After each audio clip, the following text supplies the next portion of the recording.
In most cases, we can't deal with them parallel and series simply on their own. 90% of all real-life circuits are what we call a complex or a compound circuit, meaning that we have series and parallel in the same circuit. So how do we solve these ones? Well, we're going to start from the inside out. The first thing we need to do is identify where we have groups that are in series that can be simplified or groups that are in parallel that can be simplified. Let's go through an example problem to see how this is done. First thing I see is I have two resistors that are in parallel. These two resistors can be simplified by using 1 over the parallel resistance. I'm going to use RP to symbolize that, equals 1 over 100 plus 1 over 50. As we simplify that, we get 1 over RP equals 0.01 plus 0.02. 1 over RP equals 0.03. So RP equals 33.3 ohms. That's where I came up with this number here. The next thing I did was I redrew the circuit. Now I still have more that I can simplify. These two resistors are in series to each other. We know that the resistance for a series circuit is simply the sum of all the circuits or resistors in that series.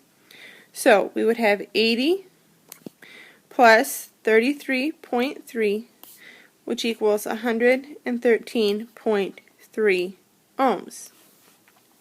My next step was to draw the circuit with just the final equivalent resistance.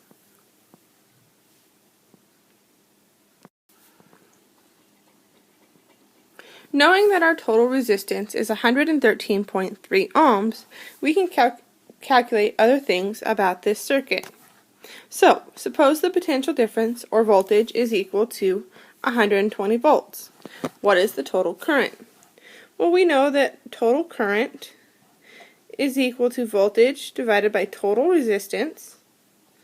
So we can say that this is equal to 120 volts divided by 113.3 ohms, and that equals 1.06 amps. We can also find the voltage drop across the 80 ohm resistor. Because the 80 ohm is part of the series and not part of the parallel, we know that the total current also equals the current for the 80 ohm resistor. I'm going to use a subscript 80 so that I can identify which resistor I'm talking about. So the voltage in this resistor is going to be equal to 1.06 times 80, which equals 84.8 volts.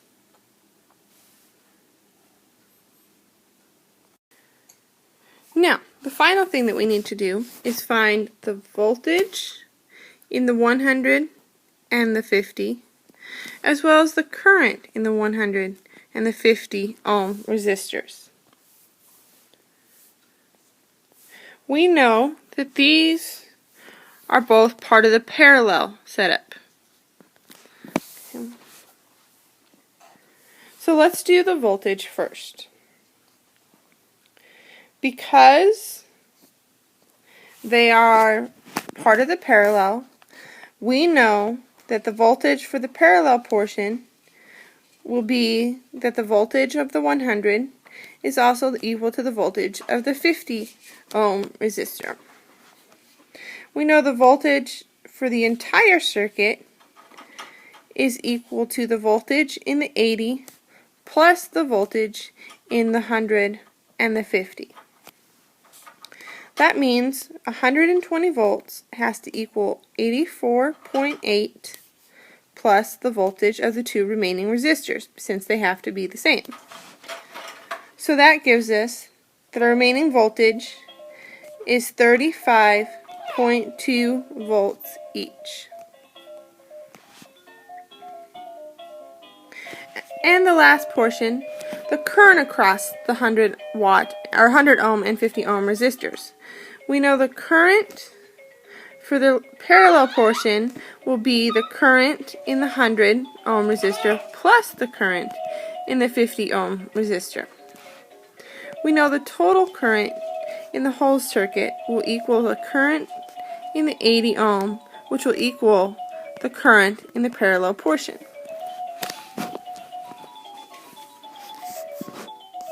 We also know that current is voltage divided by resistance. So the current in the 100 ohm resistor has to be 35.2 divided by 100, which equals 0.352 amps.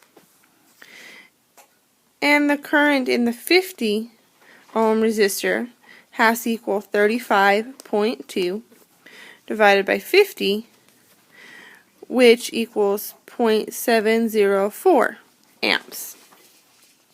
If I add these together, I should get 1.06 amps, which means that all of our equations that we wrote above are true. Remember that a complex circuit is not mathematically more challenging, there's just more steps, so it's going to be more time consuming. Don't get frustrated, keep doing the next right step.